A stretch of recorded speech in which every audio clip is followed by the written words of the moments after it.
nestled in one of the corners of the alumni hall, and it just, well, it worked out. It must have been that call earlier to Digger, because we planned on doing this on the outside, but they happened to be open doing some routine maintenance here, and we got to come to the inside. And now we're going to get the inside story on Bob Morris's time here in East Liverpool. So they're having this pottery auction here. And I was thinking about the timeline when you and I were here doing what we were doing. Still had a pretty good sized footprint when it comes to the pottery industry. Steel mills had kind of started to dwindle, but there was still a footprint. So it was a blue collar town for the blue and white. Population was still pretty solid. Obviously, they've gone through a lot of ups and downs, but they're doing some incredible things in this town right now with their mayor, Bobby Smith and company.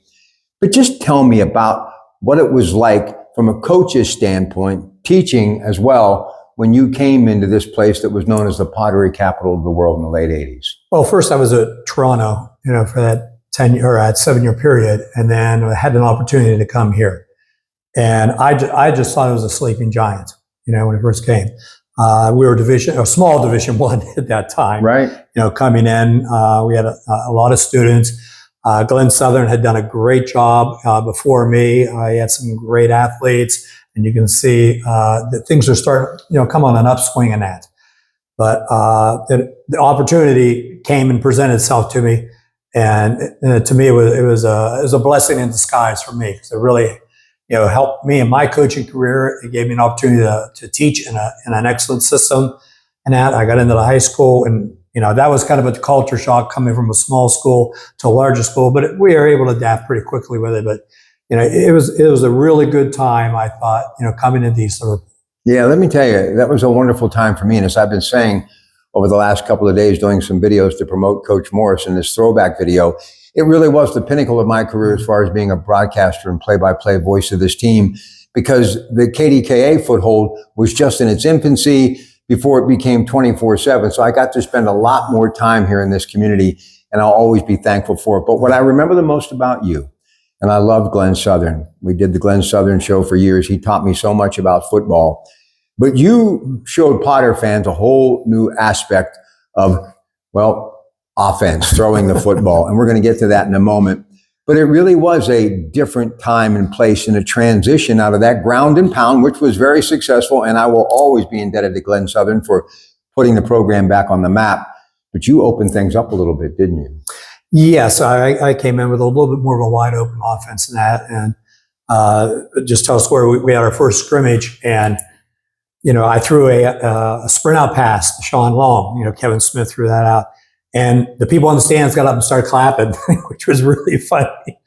And that, but no, I thought at that time we had the athletes. I mean, Sean Long, who eventually became the state high jump champ, we moved him from tight end out to wide receiver. And I'm thinking, who else is going to out jump him in the secondary? Right. Kevin Smith, had a great arm in that. Fantastic. So we were able, and we had a good offensive line in that coming back. Well, it's good defense too. We had a lot of good young players coming back in that, and they bought into the system really quickly in that. Digger's book, which people just clamor to get their hands on, you even quoted it the other day. I did a thing earlier today to promote it.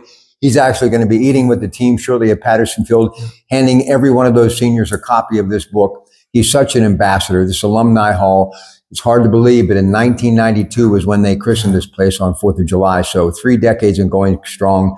It is truly a showpiece, and I love it. But what I loved about you as a coach, you really were hands-on with your students, and you really mentored a lot of these young men off the football field. And we're going to talk about that in a little bit, and how they've all gone on, many of them, to do incredible things long after they played for this guy. But I want to talk about Kevin Smith. Ever since I covered him as a quarterback, I've been searching for the next one. And I've done thousands of videos and television and even stints at play-by-play. And not that he was the sole reason why, but he was a once-in-a-generation type of quarterback that came along who could really sling the football. Oh, he could. I mean, he had a great arm in that, and he had a great thought about the game itself. And I remember in the All-Star game, the OVAC All-Star game, and we had Joey Galloway play for us. And I told Joey, I says, listen, if Kevin starts to scramble, whatever you do, don't stop. Just keep on going, because his first thought is to go deep. Right. And he ended up hitting him for a 65-yard touchdown. Nice. So, but Kevin did a great job. He understood the offense and that. He understood defense as well, reading secondary and that. He was such a great person and an ability to build around, to lead us into that season. Talking to Digger about, and I was recently with Reno Suckout, who I absolutely admire and respect. But we have all, whenever I get together, we think about that one game in which he played there. Oh, what a magical night. Harding Stadium was literally filled to the brim. Talk about that game a little bit. It's kind of funny. The game, when I first came to East Liverpool and you're your young coach, okay? And you're kind of wondering, okay, am I going to be all right here? Am I going to fit in here and that? We walked out to the stadium. There's like 12,000 people out there screaming. It's unbelievable. And I looked around and goes, yeah, this is why I came here. and that. But that was a great ball game. I mean, it went up and back and forth and back and forth. And we got down, and I won't go in to what happened at the end of the game. We were down the goal line. We just couldn't punch it in, and that ended up being a 7-0 ball game. But at that point in time, we were ranked, I think, about 6th or 7th in the state. We had undefeated, 7th game win streak at that point in time. And it was a huge game, and it really brought, I think, a lot of notoriety, especially going against Steubenville. They've got such a tradition in their program, and Reno's done an unbelievable job over his years there. So, but the game itself was, every once in a while I'll go back and pull the tape up, watch it. I love it. And it was a great ball game to be a part of. Greatest night of my life, play-by-play high school sports, and I've done a lot, but that was a magical night. But I have to talk about Toronto because you've got so many fans, twice there, many accolades, coach of the year, success after success, meaning season after season. What about Toronto, Ohio? It's always been a special place to me as well. And I've done basketball there. I've never done a football game, but I've been in that community many times. But talk about your time, the first and second stint in Toronto. First of all, anytime that I grew up in Toronto, graduated from Toronto High School. So anytime that you get an opportunity as a coach to go back to your alma mater and coach, that's the biggest treat I think you could ever ask for in that. And thank God we were successful, so I didn't get run out of town in that. But we were able to, the first stint in that, we were kind of rebuilding the program and all that. We had a good 9-1 season. We came back, went down a little bit, then came back up to 7-3 again at the end of this time. We went through a strike, and that our only win that time was Beaver Local. But the program started on an upswing, and then I left, came to East Liverpool and that. And then when I, left East Liverpool, resigned for East Liverpool, I said, I still can't leave here teaching. They asked me to come back. I says, I still live in town. Can I come back, that way? And they said, yes.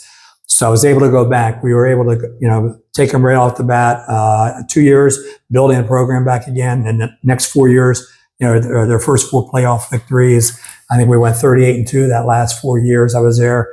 And we had, and you don't do this by yourself, obviously. I mean, we had some unbelievable players, coaches. You're only as good as the people that are around you. Mm-hmm. And I was able to surround myself with some great players, great coaches, great administration, and great support groups. Also, too, what I was so honored to hear about was the fact that you just love to coach. And we're going to talk more about that in a moment. But so much so that you then went to University Boulevard, Moon Township, now Joe Walton Stadium, my dear friend John Banaszak for many years there. And you became an assistant.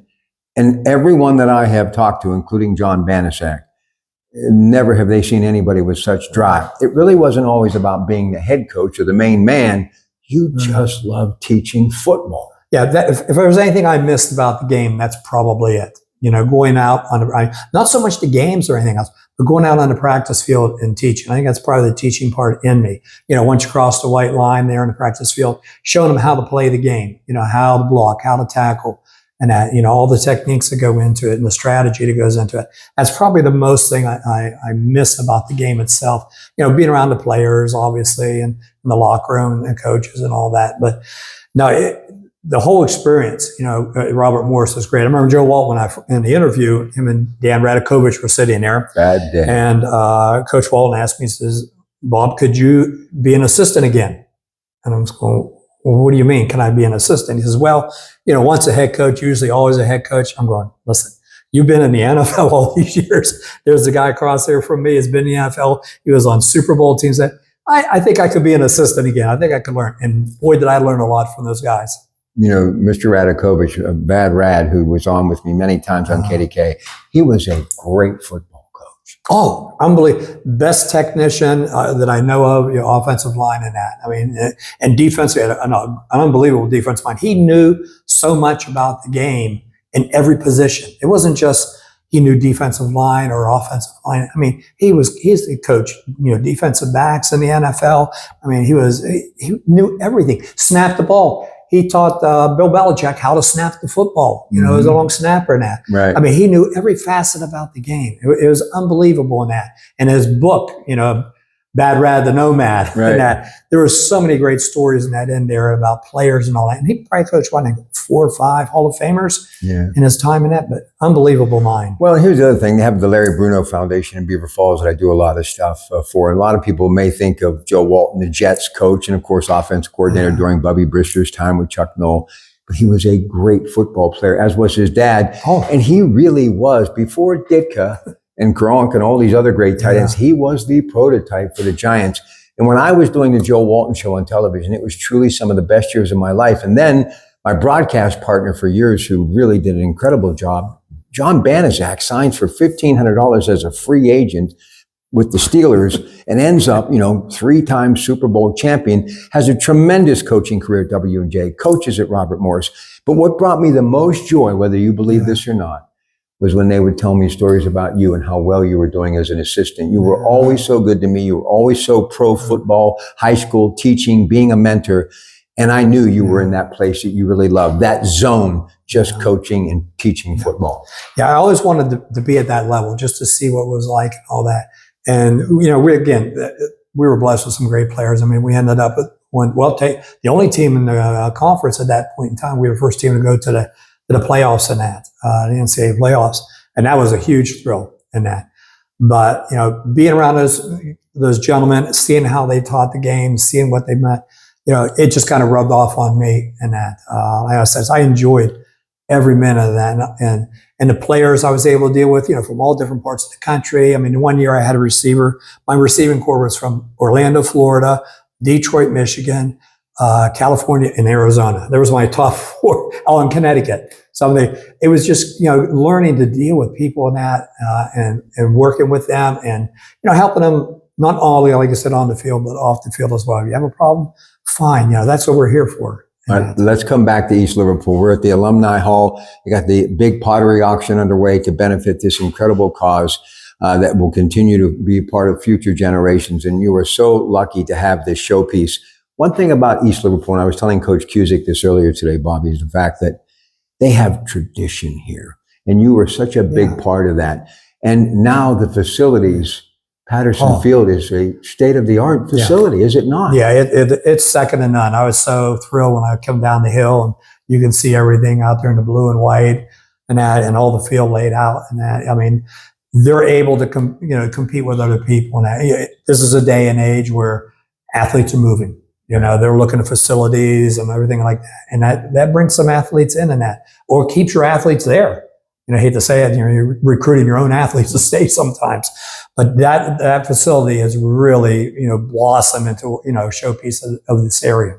We carry high school football in KDK now, and I'm just a fan, but I always like to promote it because it is so important. Power Bowser Friday night.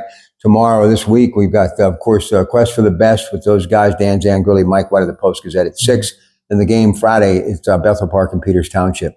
Why do you think we just love high school football so much?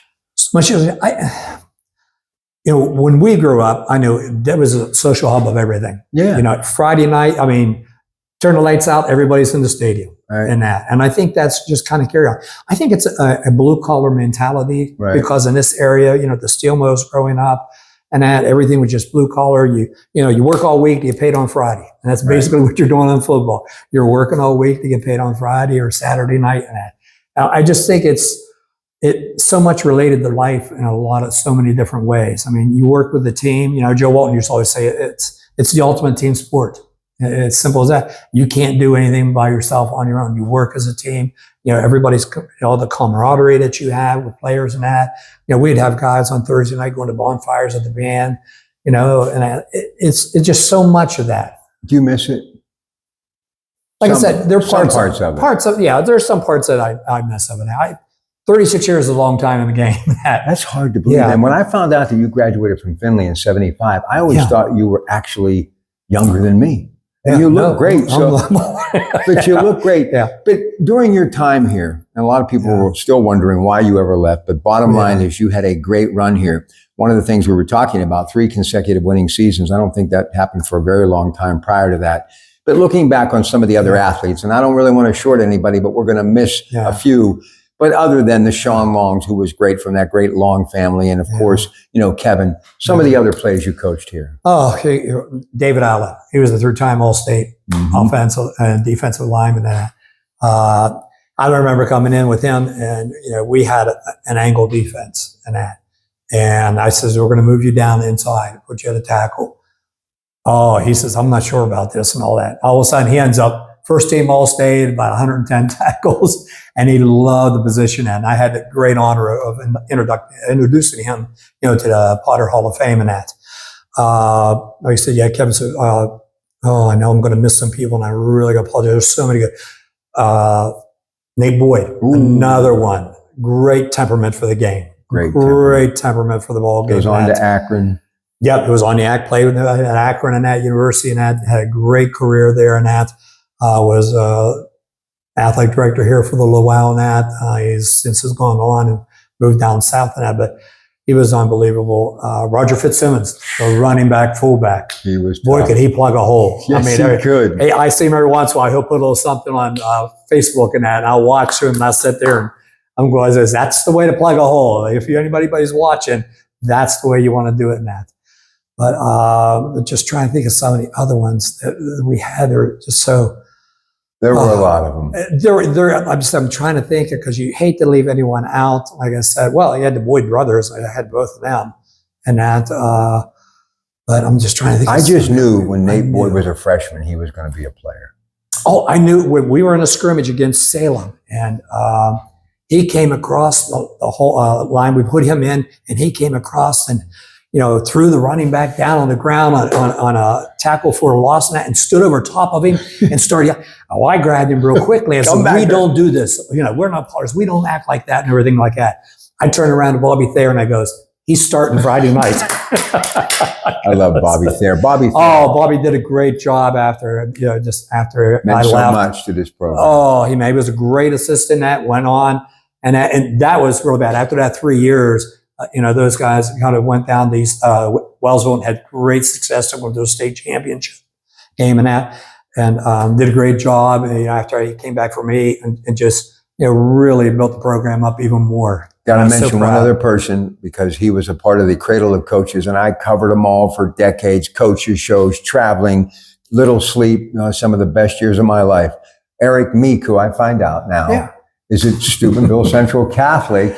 And he's kind of got them heading in the right direction. He has. He's done a great job down there with that program. They're in the playoffs now. They've already secured a playoff berth and everything. But, he was at Wellsville and that, doing really good. And then, he was at Toronto and then came to Wellsville. And as soon as I had gotten hired to Robert Morse, I called him because Coach Walton asked me, is there anyone else you know of? We're looking for a running back coach. Anyone else you know? I said, I got this guy in Wellsville that might be interested in that. So I called Eric and both of us came in together. We spent 2 years riding back and forth. Eric always said, I should have charged him psychology fees and all that because all the talks. But he left there, went to Weir High in Weirton, West Virginia, had a state championship there, got out, assistant Beaver Local on that for a little bit. And then he's taken the Steubenville Central program over and he has done a great job with that program. Well, your wife, your daughter, your football family as well. We're just so appreciative of everything you've done. And you've always been so good to me. And to make the trip here today, to give me an opportunity to do this, believe me, I'm grateful. Yeah. I must tell you, the years just go by so quick. I'm talking to Coach Cusick today, young guy, enthusiastic principal. And then I'm thinking about, you and some of the others and Glenn Southern, when we would do his show and that Sports Connection show on location with my partner, the late Jerry Stovall, people like Craig Burbick, who was at that incredible game that night at Steubenville. And he, of course, midshipman. You got Navy, Notre Dame this weekend. But the one thing I just want to say, and I'm a little biased, what Frank Dawson has done for the alumni with that book that people just absolutely love, building this thing from the ground up. No matter what anyone says, is I have been all over the tri-state covering sports. I don't think there is one person who has done more for his alma mater than that man. No, he has meant so much to this community. I mean, he has kept this thing afloat as far as bringing back a lot of the traditions and that keeping the traditions alive. You know, keeping the whole school system alive. You know, what it was like when I first came here. He was the first person I met, and it works that way. Yeah, it works that way. Me You too. come in, he's the first guy, and he teaches you so much about the history of this town and this community, and that. And he has been an unbelievable friend. And that I remember when we were going against Steubenville Big Red that week. And what a week that was. Oh, what a week. Well, we knew Big Red would come up. Okay. And you have some people to watch practice and all that. Well, I talked to the superintendent and that, and we got the buses and we went out to Digger's house out the farm and we lined it all up on Sunday and had a field out there. Wow. So we went out there and practiced. I never knew that. The guys came up, everybody's going, where are they at? If the players didn't know where we were going, I just said, get on the bus. That's it. So we went out there and practiced to hide from everybody as to what we were able to do in that. So that's what he's meant. I mean, he would do anything. I mean, I literally mean anything for this program. That's got to be one of the pinnacles of your coaching career that night at Harding Stadium. Oh, it was. It really was. And that, like I said, I mean, I would have loved to come back out. I mean, the next week we were all banged up. I think Eric Rail, our running back, and Roger Fitzsimmons were both banged up. So we relied on, Kevin to throw the football and that, to Jamie Drainer. Where's he at now, Kevin? He's in the area. I see I talk to his brother once in a while on Facebook and all that. Right. But what a player. We went to Kansas Central Catholic and we won like 23-21, and we're throwing the ball late in the game and everybody's yelling at us, run the ball, because my guys are all banged up. You can't run. And then we came back and lost against Wheeling Park the next week, who ended up 2 years later. They had a great running back named Boogie Johnson. He's starting at Oklahoma State like 2 years later. He goes, this is a good reason why. I'll tell you, you've been at the game a long time. So a while back, I'm doing channel surfing and I'm like, boy, that looks like Joey Galloway. He's on ESPN now. Oh, yes. Great. Yes. And he does a great job. Oh, he does a great job. Could he play football? Oh, he was the fastest thing. I mean, when we had him in the All-Star, he's the fastest thing I've seen on 2 feet. I mean, he could fly. I've seen backs like Timmy Spencer at St. Clairsville, played at Ohio State and went on to play with the Bears. He was the most powerful back I think I saw as a high school coach. And that, I mean, he could really just pound on you. But Joey Galloway, I was trying to play a little DB with him. And that's why I played in college. Right. Because we were short some players in the All-Star game. I was trying to do backpedal and all that. He'd run right beside me and all of a sudden, boom, take off. And he'd go, see if you keep up with me, coach. Well, listen, I'm so thankful. I hope we get a chance to do it again. You're more than just the X and O's. You're a real people person. And that's something that I will always think about when I think about you. Oh, I appreciate that. I mean, my wife says, say hello. She always remembers you walking down the steps.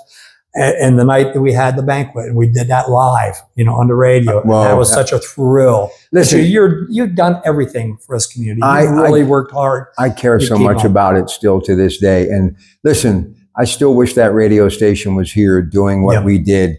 It was such a big part of the community. And I'm telling you right now, no matter what anyone says, in all the things that I've done at every level, there was nothing better than getting ready for a Friday night football game. Oh, no, there's nothing like it. They call it Friday Night Lights for a reason. And it's when you sat at home and you're getting ready, or you had the pregame meals with the players, and then you're going down and hearing the band, play, and the fans are in the stands and all that, yelling. There's nothing like it. I mean, it's such a thrill. It is one of the best ever. Coach Bob Morris.